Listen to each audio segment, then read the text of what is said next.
Bismillahirrahmanirrahim. Assalamualaikum warahmatullahi wabarakatuh. Teman-teman media yang saya hormati, saya ingin menyampaikan pada sore hari ini penjelasan mengenai kebijakan pemberian gaji ke-13 untuk tahun anggaran 2022 bagi aparatur negara dan pensiunan. Nah, sehubungan dengan ASN dan juga para pensiunan, seperti diketahui bahwa pemerintah di dalam APBN selalu mengalokasikan anggaran untuk tunjangan hari raya dan gaji ke-13. Dalam 2 tahun terakhir memang terjadi perubahan di dalam kebijakan mengenai THR dan gaji ke-13. Yaitu karena dalam situasi COVID yang sangat mengguncang, pada tahun 2020 gaji ke-13 dan THR hanya diberikan dalam bentuk gaji pokok beserta tunjangan keluarga dan tunjangan jabatan saja. Nah, pada tahun 2021, di mana waktu itu Delta varian juga masih memukul sangat berat, dan pemulihan ekonomi baru mulai terjadi, kondisi APBN juga belum sepenuhnya pulih, maka THR dan gaji ke-13 tahun lalu 2021 diberikan kepada seluruh aparatur negara dan pensiunan dengan besarannya adalah gaji pokok, tunjangan keluarga, tunjangan melekat, dan tunjangan jabatan. Jadi perbedaannya adalah pada tunjangan melekat, dan ini diberikan kepada seluruh aparatur negara. Waktu tahun 2020 itu eselon 1 tidak diberikan, jadi hanya eselon 2 ke bawah. Nah, untuk tahun ini seiring dengan pemulihan ekonomi yang makin menguat dan juga adanya penerimaan negara yang cukup baik diakibatkan karena pemulihan ekonomi yang menguat serta adanya kenaikan harga-harga komoditas, maka situasi APBN kita juga mulai berangsur-angsur menjadi lebih baik. Oleh karena itu, Bapak Presiden memutuskan melalui peraturan pemerintah nomor 16 tahun 2022 untuk pembayaran THR dan gaji ke-13.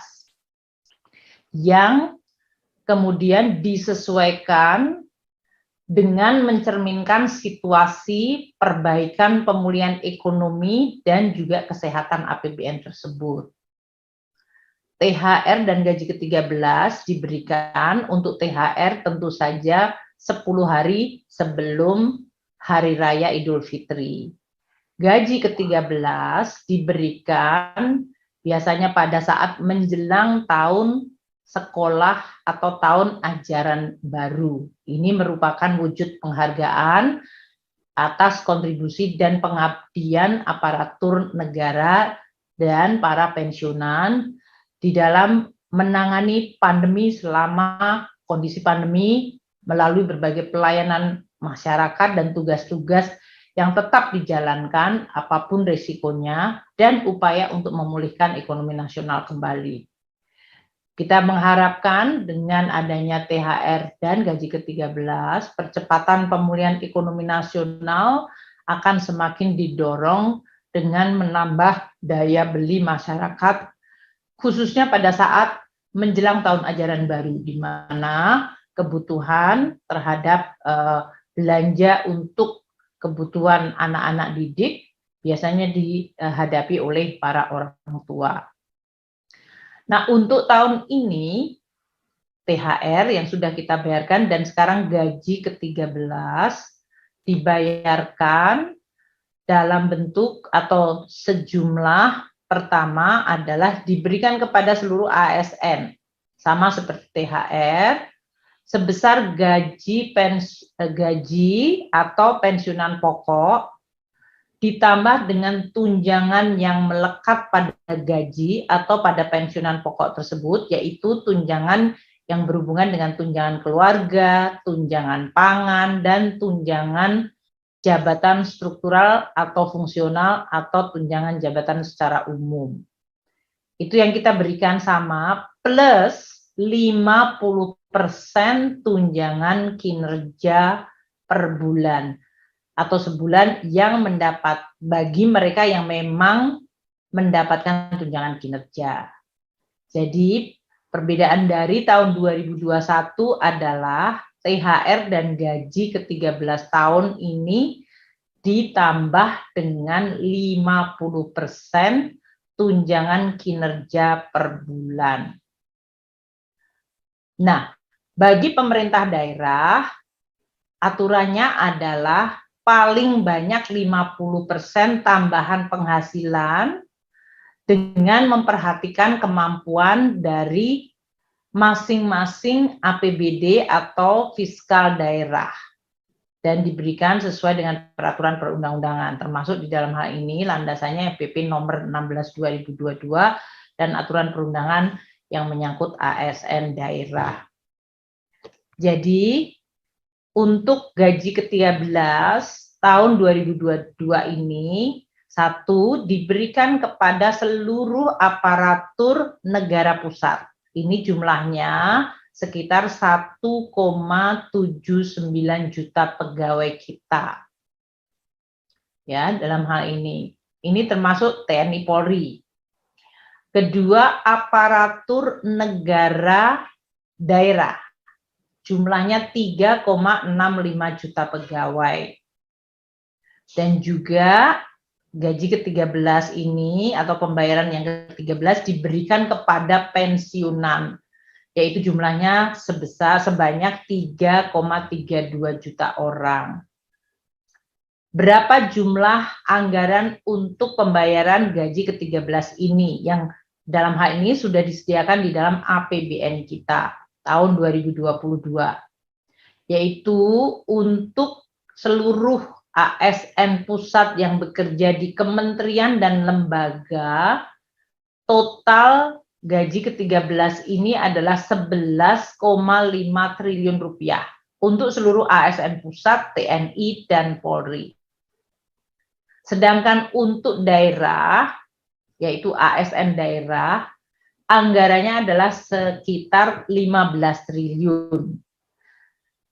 Dan ini dapat ditambahkan dari APBD tahun anggaran 2022 sesuai kemampuan fiskal dari pemerintah daerah masing-masing.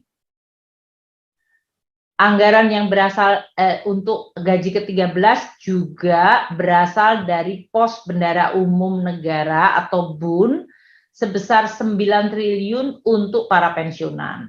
Jadi totalnya adalah 11,5 triliun berasal dari belanja atau anggaran di KL masing-masing. Kemudian 15 triliun yang ada di APBD pemerintah daerah, dan 9 triliun adalah yang berasal dari pos bendara umum negara untuk para pensiunan. Nah, gaji ke-13 ini sudah mulai dapat dicairkan pada bulan Juli 2022. Di mana kementerian dan lembaga akan segera mengajukan surat perintah membayar kepada KPPN dengan deskripsi yang seperti tadi disampaikan, yaitu sebesar gaji pokok, tunjangan melekat, plus tunjangan 50% tunjangan kinerja.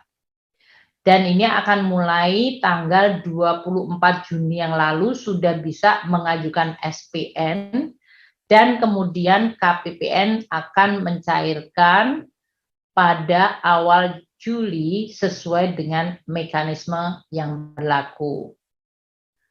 Kami menyampaikan terima kasih kepada seluruh aparatur negara, termasuk TNI Polri, yang telah melaksanakan tugas selama masa-masa pandemi dan terus menjaga pelayanan serta mengawal proses pemulihan ekonomi nasional, sehingga Indonesia mampu untuk menjaga dan terus memulihkan kembali perekonomian dan sosial akibat pandemi, dan saat ini juga menyiapkan diri terhadap guncangan-guncangan baru yang berasal dari situasi geopolitik.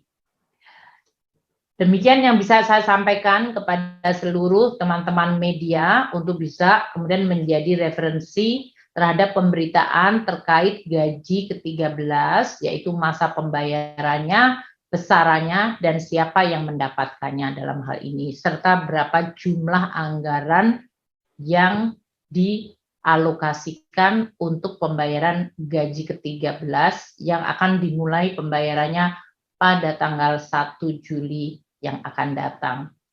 Demikian Bu Puspa yang bisa saya sampaikan kepada teman-teman media. Terima kasih atas liputannya. Semoga bermanfaat. Wassalamualaikum warahmatullahi wabarakatuh.